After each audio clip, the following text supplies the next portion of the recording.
Okay, I'm sitting here realizing something. A huge just awakening. This you can say epiphany or my eyes are open. I've always thought that I had three brothers that were biological and one half brother. Their names are Ricky, Robbie, Matthew, and Monty.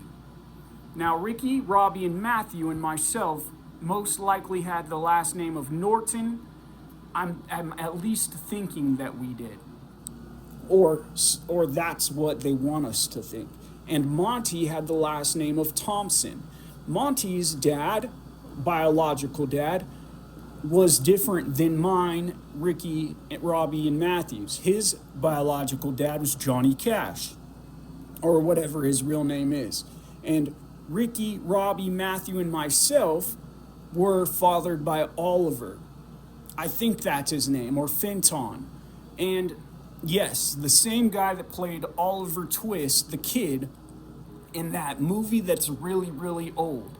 Now, there's this rumor, and it's probably more than a rumor, that up to 5 generations of certain people's family, certain people from the family of Adolf Blank, I don't want to say the rest of his name, were going to be protected for a certain reason because that was the deal they made in finding peace and shutting the war down. That was one of that was part of the deal. And you have to correlate this correctly to understand the severity of what I'm about to get into. So let me set you up mentally and spiritually in a correct manner. According to the Word of God, up to 4 generations from someone of evil and wickedness, ultimate evil and wickedness, like the guy I just mentioned, up to 4 generations, God is going to turn his back on them. Meaning that if you were to do something so corrupt and inhumane, like that guy I mentioned, you and your next 4 generations are going to be completely ignored, and you'll be blasphemized. You'll be just outside of everything. To acknowledge that you can try to talk to a god or to make someone believe that would be pure evil and wickedness and just point blank criminal.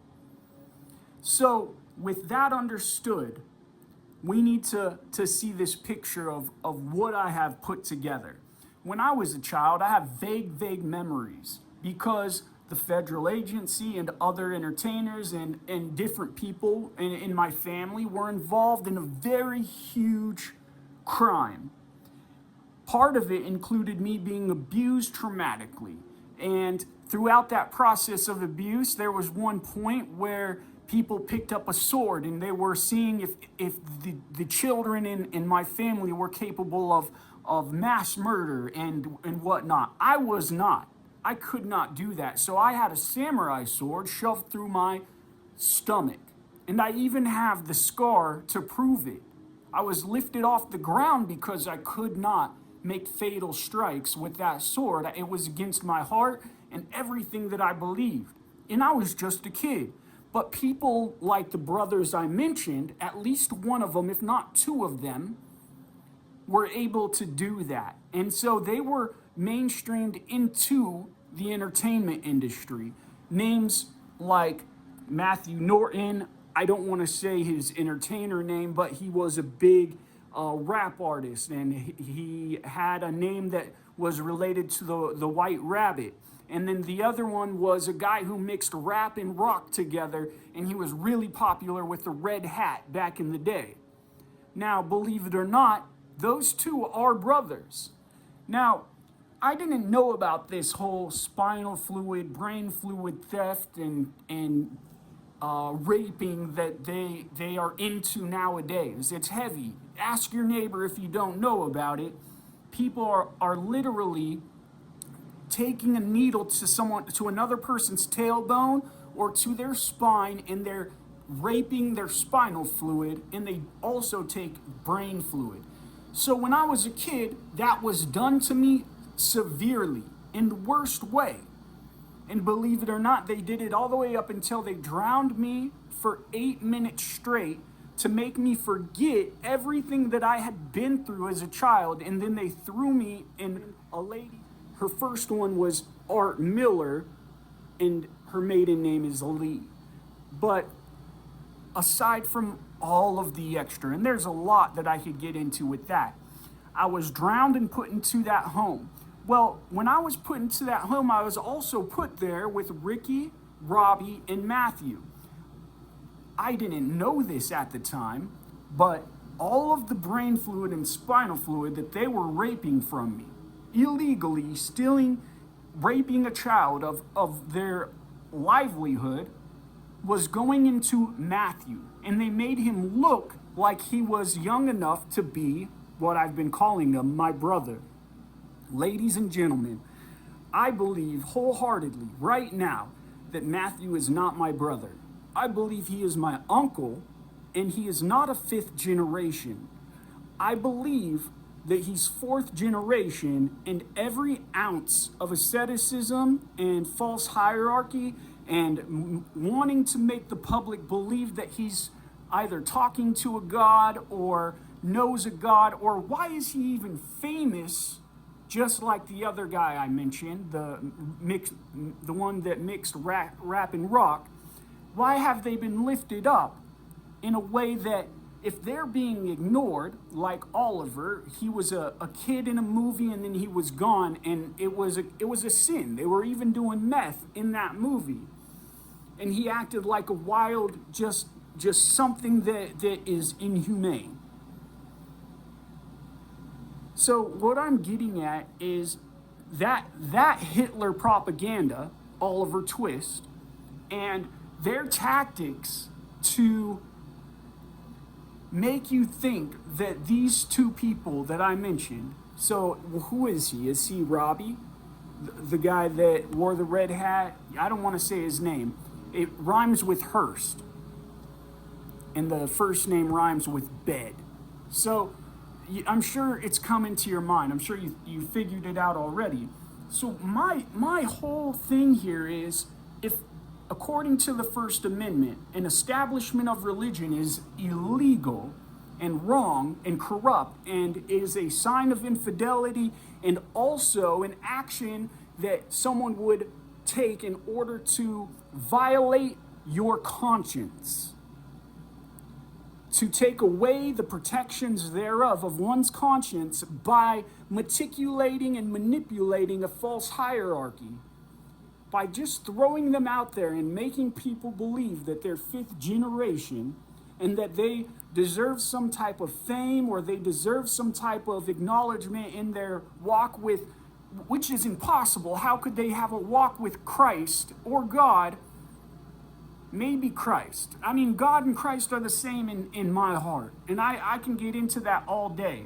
In fact, in the description, I'm going to try to look up some of these verses so that you can look at them also if that's important to you. But as an American and understanding American culture, we don't really delve into much like that because some people, they just have other views, or their way of going with such a thing is different, and they don't want their conscience or their family to be intruded upon. So why did we lift these guys up?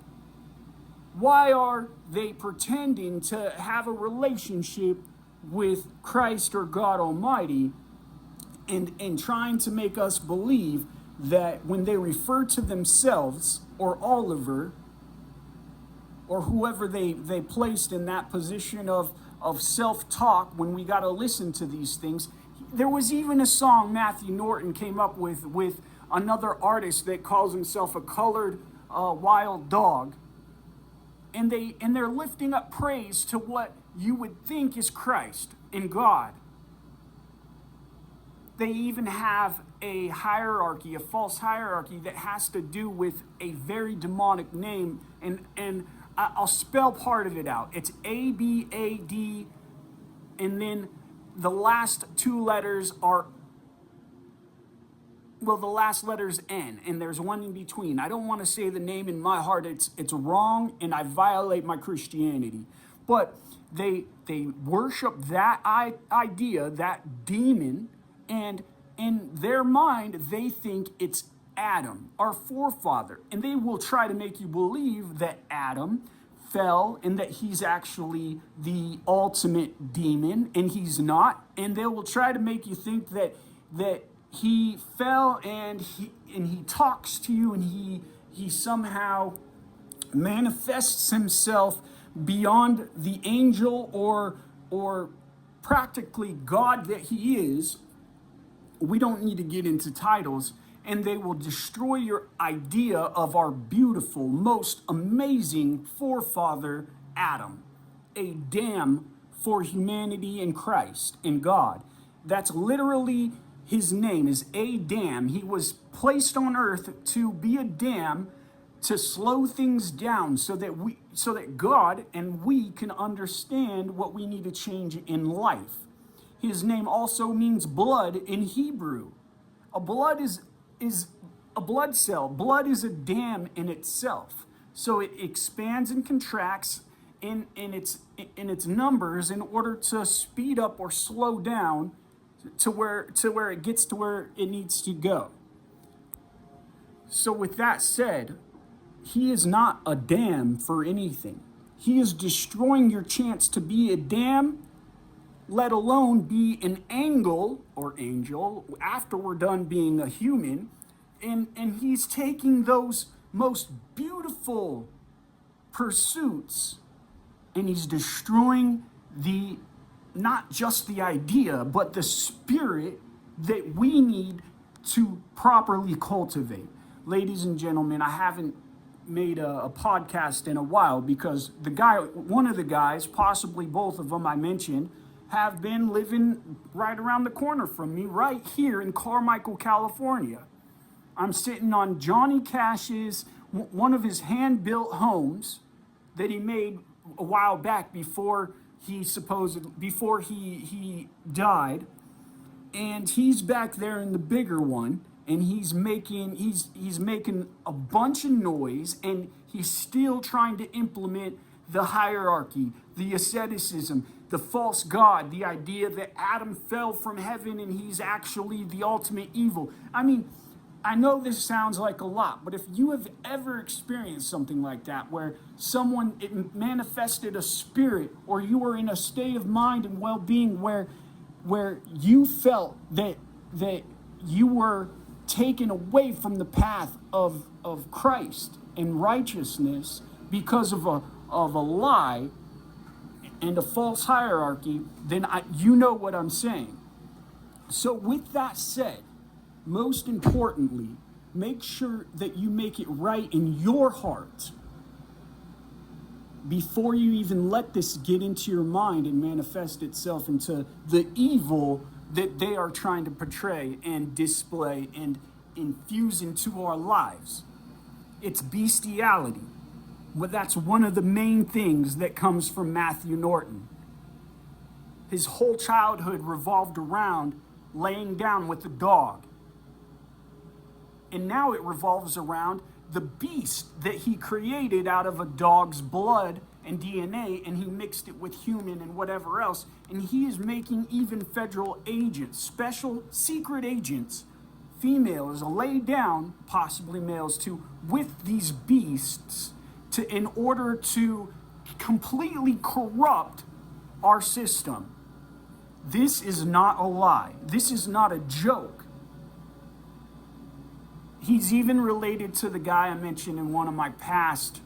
He's related to a lot of the people that I've mentioned and taken pictures of and told you that, hey, I'm warning you, do not get caught up in a killer clown agenda. Do not get caught up in bestiality. Well, this is it right here, ladies and gentlemen. He is implementing such evil in our children's minds. How can we even... I regret ever purchasing any type of music that that he or the other individual had made. Now, the tomb, TOM and then GRE, and then there's one in between, and the last letter's N. That guy was mostly about laying down with something dead. So it's gore. It's gore and bestiality. And it's all meant to be outside of God's view, which some of them have already been there. But the two main ones that I mentioned, they do it in a way to make you think that they're making God angry, and that they weren't outside of his view, and that he's pissed. And they even have someone speak up as God or Jesus. And it's not anything close when you start hearing those conversations. When you start allowing yourself to believe that these guys are good, or something that should be in your home at all. The moment you invite that into your home, you're allowing bestiality to come in. You're allowing goremongers to come in. I want you to be aware of these things. I'm speaking with my heart. I'm speaking with the energy that God has given me in order to tell you this truth, and to warn you that if you're going to allow that, there's diseases that you can even get socially and spiritually. Literal diseases. And they will break you down to the point where when you're broken down enough, they can attack you and they can take your family and destroy you. Look, it's Saturday, April 18th, 2026. I didn't mention any name in particular to the point of telling you who's who or any specific information that could lead to you contacting these people. So this isn't illegal. This is just a warning, and it needs to be heard. It's 6:28 p.m. Pacific Standard Time. God bless you. I hope you listen to this carefully and understand what I'm telling you.